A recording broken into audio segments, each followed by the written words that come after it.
Right, if you ever interacted with anything manhwa related, you probably heard of Lookism. It's been ongoing for over a decade. It got a Netflix anime, and it's one of the most popular manhwas ever. Now in the cast of Lookism, we got some interesting dudes. We got those who we're familiar with, like Daniel, Jake, Johan, and the main crew. And we got those who we don't really know anything about. And a lot of these characters have crazy potential in terms of writing that hopefully PCA capitalizes on. One of which is the topic of discussion for this video, Goo Kim. Now Goo is interesting in terms of what we know about him, which isn't much, but with the information we do have, it kind of makes Goo a genius character in a sense. Firstly, we have to talk about who Goo is. He's the former bodyguard of Charles Choi, a mercenary for hire, and someone who will do just about anything for money. He's greedy, sadistic, vile, chaotic, unpredictable, someone who is just hard to read. You can never truly tell what he's thinking. A Joker card, as he's been referred to in miniature game. He sticks up for his friends, granted they aren't any better than him, and he's helped out the good guys occasionally, even if they were for selfish reasons. He stands out as unique from the rest of the cast. He doesn't appear to have a main goal. He doesn't really strive for anything outside of money, which is interesting if we delve deeper into what we know about him. Goo is a proclaimed prodigy in Korean kendo. He's good with the sword or wherever he uses one. It's not highlighted much, but whenever a character talks about his use of weapons, it feels ethereal.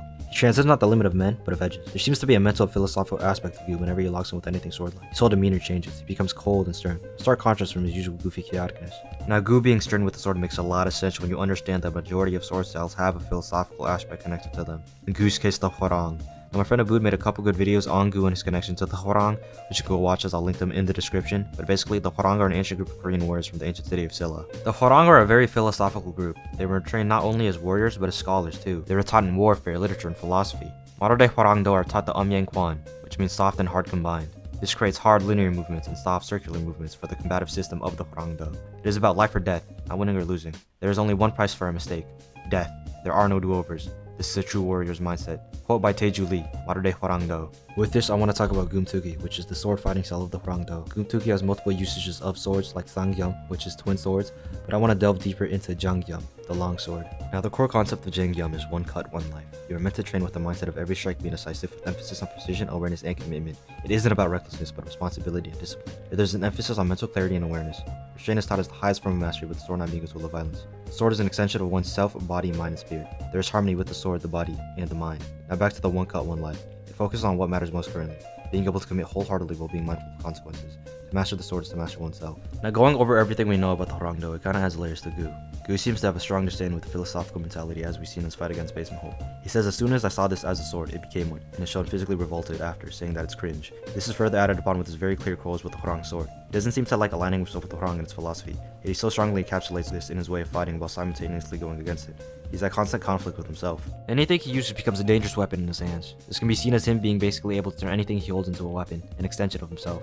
Goo's typical fighting style is reckless, everything the Hwarang strive not to be. He fights by allowing himself to take hits. There's only one prize for a mistake: death. Allowing himself to take hits just isn't something the Hwarang would strive out to be. But Goo's reckless, not an idiot. He's a tactical genius. Everything he does seems like a joke, but every move is thought out and meticulous. Something the Hwarang strongly embodies, being mindful of every move. But his fighting style with the sword is not like that with the typical object. No recklessness, no jokes for the most part. It's calm, collected, and controlled. He gets into this trance with his mentality takes over. This is the mental clarity of the Hwarang, the balance and technique in mind. Goo just straight up goes against the one cut, one life philosophy. He doesn't care about taking lives as long as he's getting money out of it. He doesn't have any remorse, and I don't think he thinks about it after. As for responsibility, it seems like something he brushes off, like his interaction with Charles during 4A. As for discipline, there's not really much to go off of outside of him not really training. So to summarize, Goo dislikes the Hwarang and his cringe philosophical outlook. He goes against Jangyum's principles, yet perfectly encapsulates the Hwarang's combative fundamentals.